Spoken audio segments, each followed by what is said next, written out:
Средното општинско училиште Јосиф Јосифовски од Гевгелија успешно го реализираше проектот Конјичка индустрија и туризам во биотехничката школа ГРМ Ново место.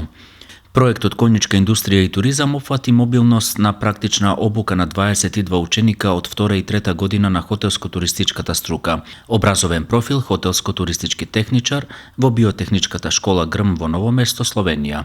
Обуката е дел од проектот кој се реализира преку програмата Еразмус Плюс на Националната агенција за европски програми и мобилност и опфати временската рамка на реализација од 3 мај 2015 до 21 мај 2015 година. Одгледувањето на коњите е стара традиција и истата е валоризирана преку активности во кои се вклучени коњите. Коњичкиот туризам представува еден вид на рекреативен туризам. Пред заминувањето во Словенија во училиштето се одржа подготвителна средба, јазична подготовка и културолошка презентација на кој беа представени целите на проектот, основните принципи на функционирање на биотехничката школа во Ново место, основните терминолошки поими неопходни за мобилноста, како и културолошките елементи на Словенија. Во овој проект научивме за развојот на коњите, расите на коњите, нивната корист, негата, исхраната, психологијата и однесувањето на коњите.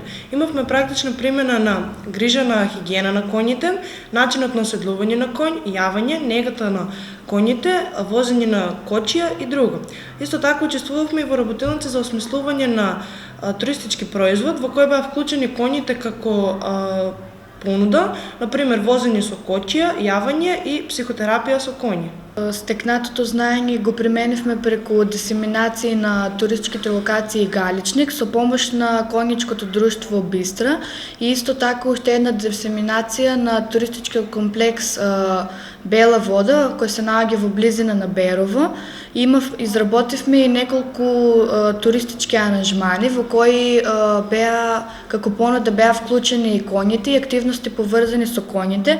Истите ги презентиравме во училиштето пред пошироката јавност. Имавме можност да го посетиме главниот град на Словенија, тоа е Љубљана, градовите Пиран и Порторош, Липица, Терме Чатеш и многу други културно-историски знаменитости, например музејот на отворено Дежела Козолчев и Плетери.